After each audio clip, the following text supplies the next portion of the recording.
Well, joining us now is political analyst Steve Chaggaris. And Steve, I want to pick it up from where Nitza just left off.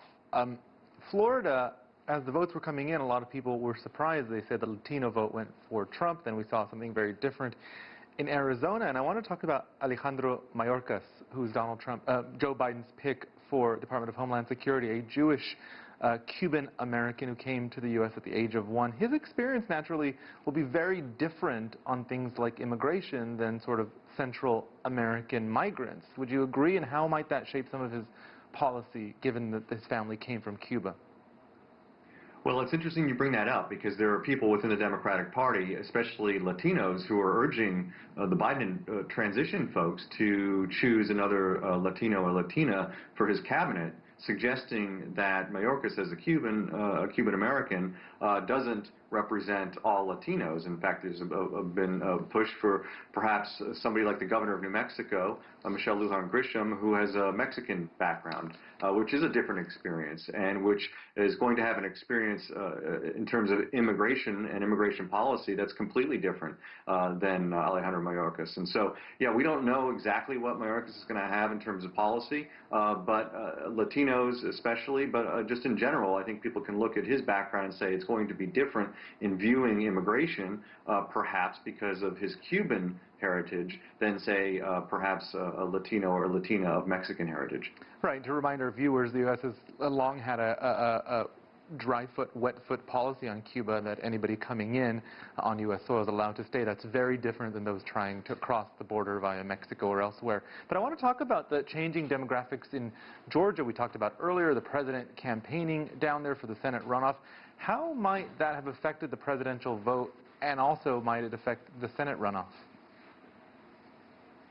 Well, there's two things I think that happen in Georgia that people are looking at. First of all, you mentioned the changing demographics, the larger influence of African American voters and turnout of African voters. We've been seeing in recent years down in Georgia, African American voters who vote heavily Democratic coming out in larger numbers and having a bigger say in who winds up getting elected. Now, they've had trouble, again, electing Democrats statewide in Georgia, but Biden is the first Democratic presidential candidate to win the state since 1992, and so some credit is going to African American voters on that. Also, they're looking at suburban voters and how suburban voters' views of the Republican Party in general, but also of President Trump, and how that sort of affected their vote for president this year. And there's a feeling that with the upcoming Senate runoffs in January, that might not be such a good thing for the both incumbent senators, who are both Republican, running for re-election in these elections.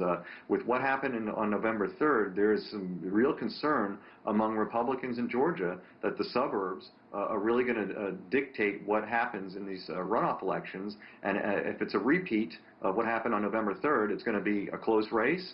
And there's concern there could be some strength for the Democratic candidates in those races.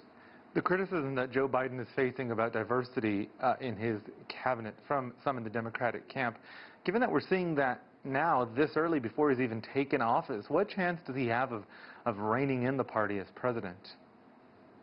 Well, that's a really big question moving forward, and I think a lot of people are looking at what is the future of the Democratic Party in terms of policy, in terms of who the leaders are going to be. I mean, if you look at the leaders currently, you've got Joe Biden, who's 78 years old. You have Nancy Pelosi as the House Speaker, who's, I believe, 80, and Chuck Schumer, who is either going to be the Senate Majority Leader or definitely the leader of the Democrats on the Senate side, who's in his 70s as well.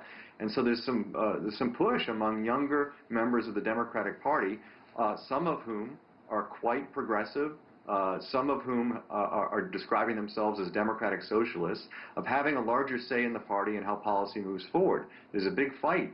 There's a big disagreement about whether that point of view is helpful to getting Democrats elected across the country, or has hurt Democrats across the country. And there's some evidence in this year's election that it may have hurt some Democrats. And so there's going to be a big fight. Biden's going to have a big problem on his hands in terms of dealing with this aggressive and vocal part of the party that is the future of the party. Some have argued it hurt the Democrats in places like Florida, a state that really mattered in the presidential and other races. I want to shift gear. Trump's foreign policy has been unconventional. Do you think we could expect anything bold in his last weeks in office? And if so, where would you be looking?